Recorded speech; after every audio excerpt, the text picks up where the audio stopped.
Hey, so I just wait a minute for you to jump on live, so I'll just hang around, and small talk is not my I'm not very good at small talk, so I'm just waiting for people to go live. Probably hear I've got a little bit of a cold, so you'll have to excuse me sounding all bunged up. So like I said, I'll just wait 1 minute. Oh, it's really hot where I am today, and it's strange for it to be so hot. Considering it's October, so I'm enjoying the sunshine. But as you can see, it's really bright in this room, and it's just absolutely boiling. So yeah, so it's been about a minute. So there we go. So I will just jump straight into it. If you've got any questions along the way, feel free to ask them in the comments. And as you jump on, let me know that you're there. Just a quick hi or something in the comments, just so I know that I'm not talking to myself. That would be awesome if you can tell me if you can hear me and if the audio is good and everything like that. So making time and being consistent in your business. Hey Linda. Making time and being consistent in your business when you have kids at home. So I've essentially got 10 tips to help you keep it all together and to get it all done. So I've got notes because I'm always the best person for remembering what I'm saying. So like I said, as you jump on, if you could let me know where you are, and hey, hi Kira. Just let me know that you're watching, let me know that you can hear me, all those kinds of things. And if you've got any questions, feel free to ask them as I go. So like I said, I've got my 10 tips. So my first tip is to do what makes you happy. And it's one of those things that when you start your own business, when you're working from home, especially when you've got your kids around, there's so much that you need to do. So when you're running your business, if you're not happy with what you're doing, it's going to affect everything. So making sure that what you're doing is what you really want to do, is the thing that makes you happy, that actually even if you didn't get clients for months at a time, you'd still be happy with what you're doing. That's the kind of thing for you. Obviously I'm not saying you don't want to get clients for months at a time, you do, but that's the thing, that the easiest way for you to be consistent and to make time is to know that you're making time for something you actually enjoy. And it's the same way that you've always got time for the things you make time for. So wanting to do it makes it easier to make the time. So my second tip is non-negotiables. Having non-negotiables it's essentially like your boundaries, your limits, those kind of things. What are the things that you won't do? What are the things that you must do? Like for me, I don't work on Sundays. Sundays is family time. And I don't work after like 9 p.m. because I want some time to just relax and unwind. And it's those kind of things, what kinds of people do you want to work with? What are the kinds of people you won't work with? What are your rules essentially? And having those in place means that you're not going to be spending, you're not going to have a client who says, I can only, speak to you on a Sunday, and you say, well, I don't work on a Sunday, so that won't work. That immediately, weeds out those people that actually aren't a great fit. But not only that, it's like I said, those boundaries, it's all about having that essentially work-life balance. And I don't really like the word balance. To me, it's more of an integration. Hey Camilla. So it's more of an integration than a balance, because realistically, when you run your own business from home, there's no line, there's no this is work and this is business. It's all one big mix. Not working after 9 p.m. Yeah, it's, for me, not working after 9 p.m. is, I want to see my husband. He gets home at 5 o'clock.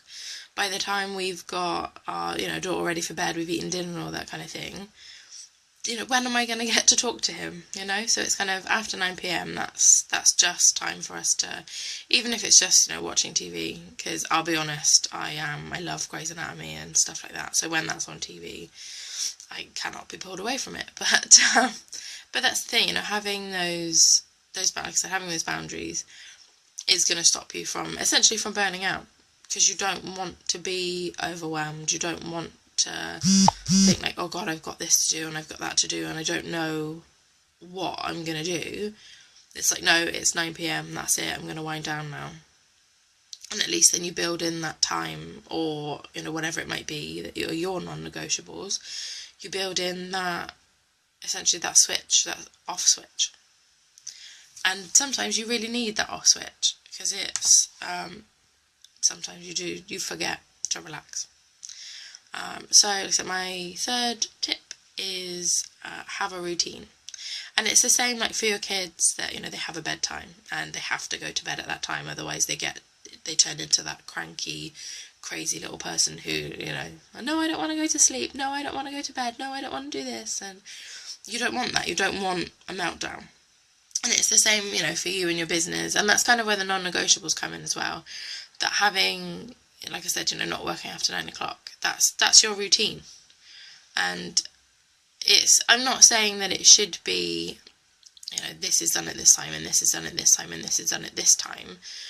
But even if it's just some kind of, we get up about this time, I'll work from about this time to about this time, and then, I'll have a break for lunch and I'll do this and I'll do that. Having that, it's essentially structure, because it does get lonely and it does get mundane when you work, at home, and sometimes the only other adult you see is your other half. Having that routine of, this isn't when I'm going to be working, or this is when I'm going to be working, not only gives you that structure, but lets everybody else know as well that, if you decided I want to work on Saturday mornings between, 10 and 12, that lets everybody know this is my work time. So, you're not going to have your husband or your partner coming in and saying, oh, I didn't think you were working then. And it's like, yes, because this is my routine and you agreed. It's that kind of, again, it's boundaries, it's rules, it's just having structure. And that's the thing that we tend to miss when we're not working in, like an office or something like that. You don't have a 9 to 5. You don't have that, this is work time, this is, home time kind of thing, because you are at home. And it's almost like tricking your mind into thinking, I'm nearly finished, or I'm in work mode, I'm in mum mode, I'm in wife mode, whatever it might be. It's just having that, that routine, just to keep you going. So my fourth tip is to know what tasks need to be done and when. And this is kind of like, what do you need to do by when, having those deadlines. And again, sometimes these deadlines are going to be self-imposed, and it's going to be something like, I need to write all my content for today by 10 a.m. And you can say, well, I'm not actually posting the last thing till like 3, and then I'm not, I don't need to do the image until I'm just about to post it, and all that kind of thing. But if you sit down and write your content, even if it's, like 4 posts, if you sit down and write it in one go, and you say it must be done by 10 a.m, then it's done. Then it's not, dragging through the day, and it's not, oh, I haven't finished that yet, and I haven't done that. Having those tasks and having those deadlines is, it gives you focus. It allows you to say, right, this is what I'm doing now, and off you go. And also, if you say this must be done by 10 a.m, once you get to 10 a.m, that's it done. And then you could go to the park or something, or to the beach, or whatever you want to do. And then you don't have to worry about like, oh, well, I said I'd take my kid to the park, but actually I haven't finished this, and now they're going to have to wait a couple of hours, and oh, it looks like it's going to rain this afternoon, and oh, what am I going to do? Just finish one task at a time, get it done by the time you said it would be done, and then go and enjoy the rest of your day. It's not, and that's the easy trap to fall into of, oh, well, it doesn't really matter because it's just me. But if you don't keep yourself accountable, who's going to keep you accountable? And that is, it's one key thing of not working, in an office or working for yourself, that maybe there isn't anyone to keep you accountable. And it's not that it's difficult to keep yourself accountable, but you have to be, what's the word I'm looking for? it's totally gone. You have to be strict on yourself. You know, you have to say, right, actually, no, I'm not going to leave my computer until I've finished what I'm doing. And again, that goes back to doing what you love. If you actually love what you're doing, then it's easy enough to finish it. And if it's something that you don't really like doing, then reevaluate why you're doing it. So yeah, you know, it's all about planning. And I'm not saying that everything has to be rigid, but as you'll know, when you've got a kid, you know, nap times are at a certain time, lunch times at a certain time, they get up at a certain time, they go to bed at a certain time. So if you've already got some semblance of a plan in your day, why not just fit everything else around that too? You've already got that, you know, that structure, that routine. So just fit your business in the same way you do your kids' nap time. And trust me, everything is so much easier when you know, right, they're going to sleep for 2 hours. So if I spend, you know, half an hour emptying the dishwasher and tidying the kitchen, and then, you know, half an hour, oh, thanks for watching, Natalie. Yeah, you know, spend half an hour tidying the kitchen, then half an hour cleaning up the toys or whatever it might be, and then 45 minutes on your business. You know, that's structure, that's planning, that's how you make time. It's saying that, yes, these are all the things I need to do, but this is when I'm going to do them. And it kind of comes back to like prioritising, that, you know, we all know that having, you know, some things have to be done first. Like, what if your child needs juice, they're not going to wait until you've finished writing whatever it is, or finished your live stream, or whatever it might be. They want juice now. And it's, yeah, you know, you get my point, that it's planning, but it's being flexible at the same time. So my 6th point is to run your business as lean as possible. And this is something that I think trips up a lot of people when they first start their business, and not just when you've got kids, but wanting to, or thinking you have to have, you know, like the best website, and you have to employ someone to make it for you, and you have to hire a copywriter, and you have to have, you know, a virtual assistant, and you have to do this, and you have to do that, and you have to pay like $5,000 a month on some online subscription program that's going to totally change the way you invoice clients. You don't. You really, really don't. You don't need, you know, a website with all the bells and whistles to start off with. Realistically, if you've got a Facebook page and you've got even a landing page or a cover page, just one page for your website that, you know, gives people, this is who I am, this is what I do, here's a picture of me, and here's where you can find me on Facebook, if Facebook is the channel you use the most. You know, having all that, there are things you can do without, and there are things that come later. And getting stuck on the, like, I can't post in Facebook groups until I've got a website that people could go to, or I can't post something for sale until, excuse me, and I can't, yeah, exactly, you don't need a website to start off with. Using landing pages really is all you need, or cover pages, or whatever it might be. It's the same with, like, my website. I had a website, and then I changed the platform it was on, because the new platform had more features, but I didn't do it straight away, and it's still not really finished. I've still got a few pages that I haven't done, but I said to a client once, you know, they were worried about their website, that it wasn't finished, and they felt they couldn't launch their offers until they had their finished website. But then I asked them, you know, did you look at my website before you hired me? And the answer was no. The answer was that everything they needed to make that decision was on Facebook. So they didn't need to look at my website, because I'd already proved that I was the person they wanted to work with through all my posts on Facebook or Instagram or Pinterest or whatever it might have been. So don't get caught up in, I have to have this first, or I have to have that, or whatever it might be, because realistically, I work from my phone, I work from my tablet, and 3 days a week I work from my laptop. And those 3 days a week are the days that my daughter is in preschool. She's only in preschool 3 days a week, because when she gets to 3 in the UK, she gets 15 hours free. So she already gets a day and a half free. So I'm going to use that so that I can, further my business, and that she gets to play with, the kids all the time. But that's what I'm saying, that it's things that you can do on your, you can do lean. You don't have to have all the bells and whistles. You don't have to have, you don't have to pay somebody $2,000 to make your membership site right out the back, because actually, I would say realistically in the first 6 months, your business is going to evolve and grow so much that whatever you put on a website, guaranteed you're going to change it. There's no way that you can say, right, this is what I'm going to do straight out of the gate. Your website's up and then you never touch it again. Because it just doesn't work like that.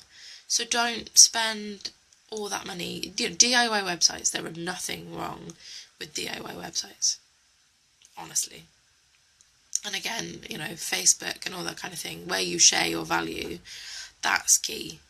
Building those relationships, building that know, like, and trust factor, that's what you need.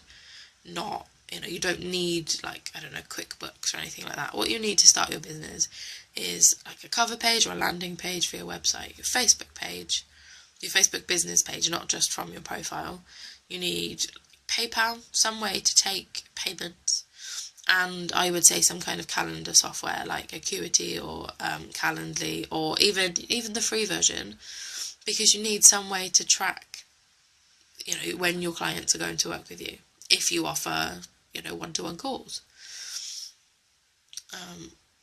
So don't get caught up in, so-and-so's got this awesome website, or like there was a thing, which you've probably seen because I saw so many people sharing it on Facebook, this thing called Samcart. It's essentially a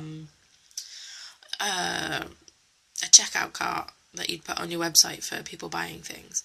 And it was like, oh my god, it's amazing, everybody needs to buy it, it's so cool, it does this and it does that and it does this and it does that. And I said, yeah, but it's $100 a month. Do you need it for $100 a month? Are you making enough money to cover those payments? And that's the thing. If you're not, don't spend all that money to start off with, because chances are you might not even use half of it when you've decided, actually, this is what I want to do. So my next point, number 7, is what can you do on your phone? And this is kind of going back to, like I said, having a routine and having all the tasks, what you want to do. Like for me, I write all my content in advance. And then when it comes to posting it, I do actually now have, what do you do for a contract? Oh, for a contract, I just emailed it to them. I didn't have any sort of like fancy online signature thing. I do now, and I use something called Signable, and it's based in the UK, but it's something like $1 a time to send somebody a contract. So it really isn't. It doesn't cost anything when I'm not using it. But yeah, I mean, I'm lucky that my mum, she deals in contracts for a living, so she wrote mine for me. But it's a case of, finding, you can find it online. Oh yeah, I did write it. Well, my mum wrote it, which sounds like it's one of those things. My mum did it. But like I said, I used that expertise that my mum has, and she wrote it for me. But again, you can find templates online. You can obviously hire somebody to do it for you. And in that kind of case, I would say, depending on what you're doing, it is always best to get a professional to, if not write it for you, at least check over what you've written yourself. Because obviously, if it's not right for you, you don't want to end up with, oh, you promised this and now you can't deliver and now you owe me this, and all those kinds of things. Yeah.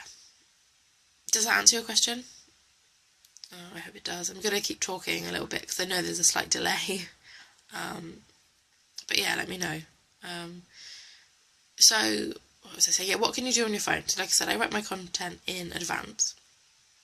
And then, like now, I have my virtual assistant to post my content in the different groups, because I found that when I was posting it myself, I rarely had time to do anything else, because I'd go into Facebook and I'd post, and then it's like, oh, I've got this notification, and I'll have a look at this, and then I'll do that, and then all of a sudden I've wasted like 5 hours. So like I said, I get my virtual assistant to post it. But what I used to do was I'd have it in Dropbox, which I can access from my phone because I've got the app on my phone. And then I'd literally copy and paste. I've got the image on my phone, and I've got an app on my phone that allows me to put text on pictures. So I'd use that and, create my graphic for the post, and then that's it, job done, post it. But I could, like I said, doing it from my phone means that I can go to the park, and, I can do it while I'm pushing my daughter on the swing, or, while we're at the beach, or if we've decided to, like we go to the cinema a lot on a Tuesday. And that's the great thing about my schedule, that I know I don't tend to work much apart from working on my phone on a Tuesday. And if you go to the cinema on a Tuesday, my local cinema, it's 25% off in the day. So that's awesome for me. I get to watch all the Disney films, and I get to take my daughter to the cinema. Those notifications really do get you. So I get to take my daughter to the cinema for 25% off, which is always awesome anyway. And I'm not feeling guilty about not working, because if there's something that comes up, chances are the notification's going to be on my phone anyway. I can get my emails on my phone. I've got Facebook Messenger on my phone. I've got Facebook on my phone. Anything that might happen, I could get from my phone. So don't feel that you have to be chained, to your laptop or whatever it might be. And that's the whole reason that you want to leave your 9 to 5, or you left your 9 to 5, because you don't want to be stuck behind a desk all day. You want to be able to, go out if the sun is shining, take your kid to the park, whatever it might be. That's why you started your business. So what can you do from your phone? And I'll leave you to think about that one, because it depends on what your business is and how you work. Which kind of leads to my next point of making it easy for yourself. And this is really all about simplifying things. So I always talk about my accountability partner, who is a fantastic woman, and I love our conversations. She wants to run a retreat in Costa Rica, and we have been talking about this since last December, like literally 10 months ago. And like, people have had babies in that time, literally, and she hasn't done anything about it, because it always seems so complicated to her. But realistically, it's not complicated, and that's my point of making things simple. It's all about what is the simplest way. So like, if you wanted to plan a retreat, it's yes, there's where are you going to hold it, what are you going to do, how much is it going to be, how many people are going to be there, all of those kinds of things. But realistically, the first steps to planning a retreat, to find where you want to hold it, find a hotel, find out how much it is for the space that you want to rent, and if you want 10 people, how many rooms, how much per room is it for 10 people. Add on a little bit of profit. So if it's like $3,000 for a week, say, okay, well, I want to make $3,000 off that. So $6,000 over 10 people, that's $600 each. And then all you need to do is decide what you want to host for that week, and then just tell people about it. See if people are interested. You don't have to do any more than that. If nobody's interested, you've not wasted any time. But if people are interested, then you can go on to, okay, well, this is exactly what we're going to cover. Why don't we have a conversation about it? All those kind of things. But literally, the simple first steps are: find where you want to hold it, find out how much it is, add a little bit of profit on, and then tell people about it. That's it. And until you get interest, there are no more steps. If nobody's interested, then you scratch that idea off the list. But if people are interested, then you delve into everything else. And that's where I think we all get tripped up. That we think things are far more complicated than they are. When realistically, it's having those steps is what, breaking it down into easy, manageable chunks. That's how things get done. So, don't think, we have to, if I want to host a live event for one day, I have to, book the hotel and do this and do that. You just need the details first. And it's the same with everything. You just need the details first. You just need those steps. And then you can delve into exactly what you need to do after that. And that's the thing, making it easy for yourself, taking away all those extra, those layers and all those levels of different things you have to do, that's going to stop you from getting stressed. Because like I said, you don't have to worry about which, flight you're going to take to your retreat or what you need to pack if nobody's interested. Don't worry about everything that's way over there when you're still over here and you haven't, passed that barrier yet. So I've only got 2 tips left. My last 2 tips are hire help as soon as possible. And I don't mean you have to hire a virtual assistant or you have to get a cleaning lady or anything like that. All I mean is get some help for whatever it is you need to do. Whether it's, whether you make a chore wheel or a chore table and everybody has to, do their fair share around the house. Or whether it's going out for lunch on a Sunday so you don't have to cook at least 1 meal a week, or do the washing up or all of those things. Just find a way to take some of that stuff off your plate. Even if it means, like one of my favourite things to do, I have to say it's, it might seem a little bit cheeky, but never mind. My parents come to visit us every other weekend because they live the other side of the country. So what I tend to do is, or what me and my husband tend to do is, oh, here you go, you can look after our daughter, we're going out. Because we never get to go out. And that's the thing that I'm sure you all get it as well when you have kids. It is difficult to go out, just the 2 of you. So we always take the opportunity to go to the cinema or if we need to go, like we were going to a wedding a few months ago. So we took the opportunity to leave our daughter with my parents, who, let's be honest, love to see her. Because they only get to see her for 2 days every 2 weeks. And we went out and we bought new clothes for the wedding. It doesn't have to be paid help.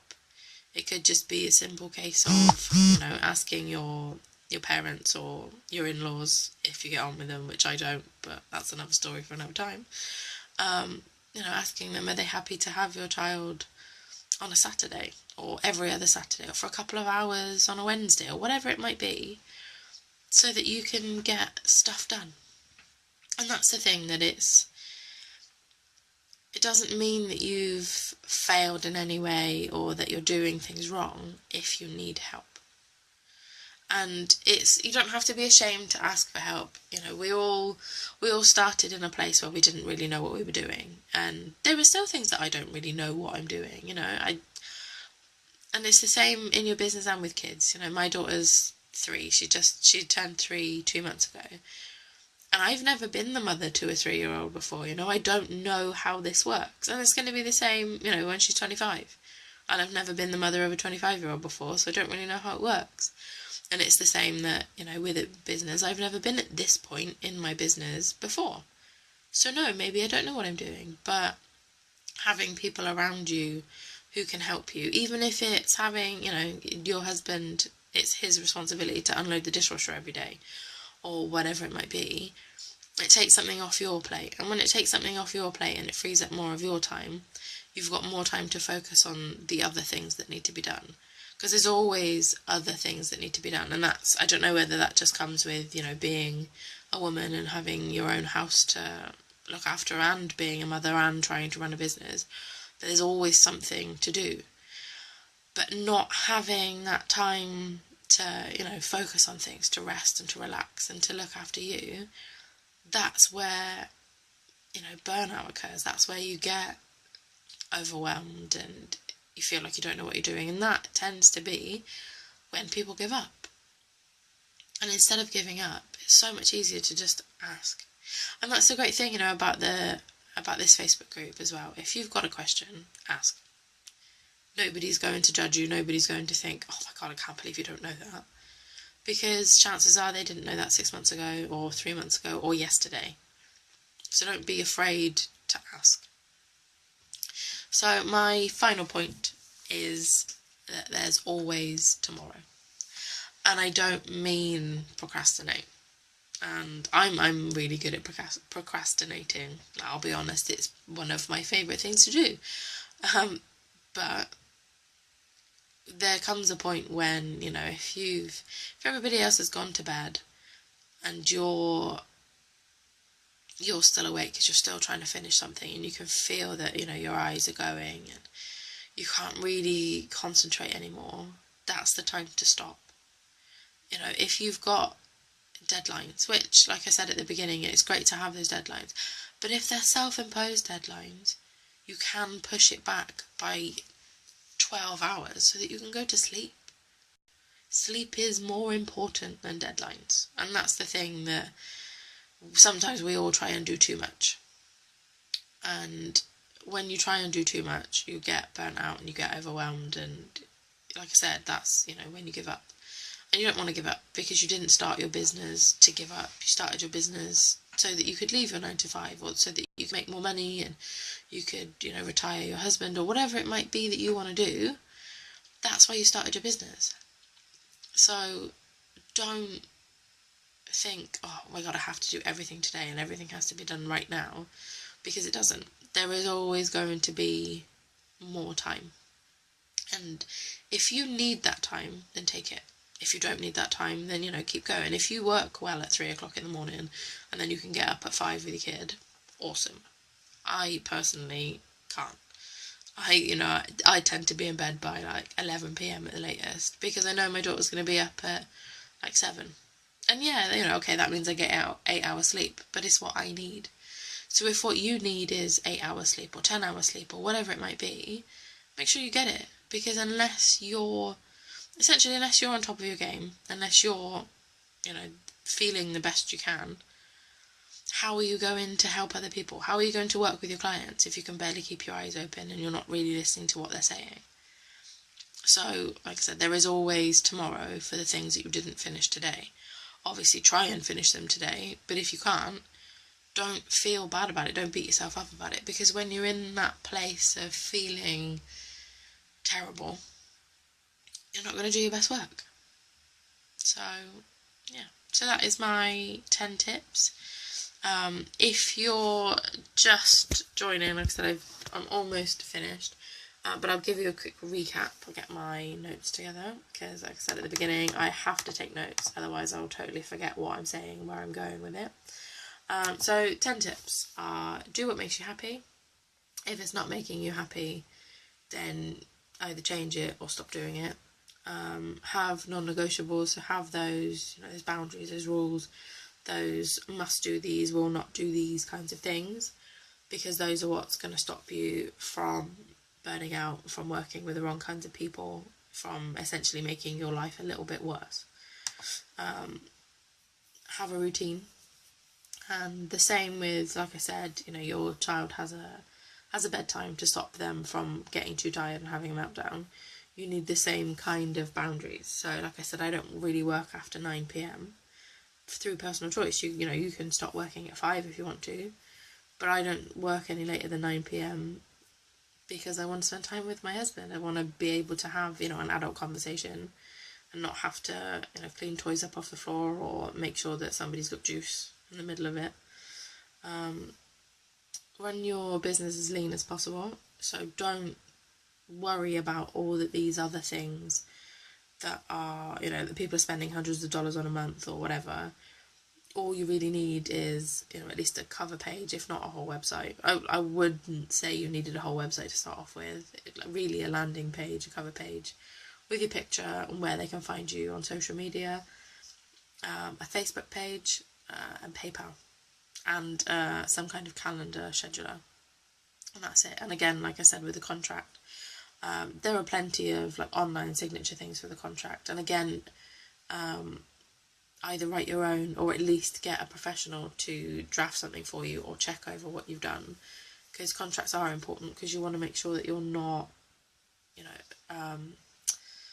agreeing to things that you can't do, or that something in your contract isn't actually legal or whatever it might be. So, but again, that's another conversation for another time. Check with a professional. So what can you do on your phone? Because again, the whole point of you starting your business and being able to be around your kids isn't to be chained to your desk and your laptop the whole time. So like I said, I tend to do a lot of my Facebook stuff from my phone, which means that I can do it in the park or shopping or whatever it might be. I get my emails on my phone, obviously Facebook Messenger. the key things I need, like I can access my calendar on my phone. I don't need my laptop. The only things I really need my laptop for are things like Canva, where you can't use them on your phone at the moment. So what can you do on your phone so that you're not chained to your desk? Make it easy for yourself. Try and overcomplicate things. And that's where a lot of the stress comes from, that you're trying your hardest to think of every possible scenario and every possible outcome, but realistically you just need to take take things one step at a time. So like I said about if you're organising a retreat, like my accountability partner, find the hotel, find the dates, find how much it's going to be, add on a little bit of profit, and then tell people. That's all you need to do to start off with. Everything else comes afterwards. Taking it one step at a time is so much easier than trying to do everything at once. And the last two tips are hire help or get help. Divide up your chores. Ask your parents or your in-laws if they can, have childcare duty, whatever it might be. Just take stuff off your plate. And don't forget about the things that actually don't really need to be done. We've all got these things that, like, I have to steam clean the curtains or wherever it might be. You might not have to do that yourself. You can take it to a dry cleaners or not do it for another 6 months because no one will actually notice. Those kinds of things that sometimes we try to do too much. So getting help or taking some stuff off our plates is going to avoid, burnout and give us time to actually do everything else. And then the last tip, like I said, is there's always tomorrow. And there really is always tomorrow. And like a lot of people will say, tomorrow isn't promised and all that kind of thing. But why not be positive and let's just assume for now it is, that there will be a tomorrow and that you can go to sleep at 11 p.m. and think it's okay because I'll finish what I was doing tomorrow. And at the end of the day, if there is no tomorrow, nobody's really going to care if you finished it or not. So, either way. So that's, like I said, my 10 tips. That is the best way to make time and be consistent. Because if you've got your routine, if you've got your non-negotiables, and you know what tasks need to be done every day, and you know that there are some things you can take off your plate, there is time for everything. You make time for the things you want to make time for. And if you want to run your business, that is how you make time. And realistically, having kids at home with you, there are just different challenges. It's not more challenging. The challenges are different. And, I've been doing this for 11 months, nearly a year now. And I can honestly say that nothing has come up where I've thought, oh my God, if I didn't have kids, this would be so much easier. Not once. And admittedly, maybe it would be easier, but at the same time, if I didn't have my daughter, I'd still be working my 9 to 5 and I never would have started my own business. So, like I said, it's different. It's not more or less challenging. And that's the thing that, like I said, that it's the interruptions that you get at work, when you sat by your desk and you're trying to do something in the office or wherever you might, work or have worked. You get interrupted by a co-worker who wants to know, when did this memo go out or have you printed this off or whatever. And instead, the interruptions at home when you've got kids are, can I have more juice? I'd like to watch Peppa Pig again. Whatever it might be, it's just different. And it's the same that don't get sucked into, because I'm at home, I must do all the chores first. It's the same, if you went outside of the house to work, if you went to the office every day, that stuff would be done when you got home. So why not do it at the end of the day? Or do a little bit at a time. If you've got 5 minutes between client calls and you can't stand to look at all the dishes on the side anymore, put them in the dishwasher. It's not going to take long. But it's up to you. It's, there's no one way that best fits. There's no,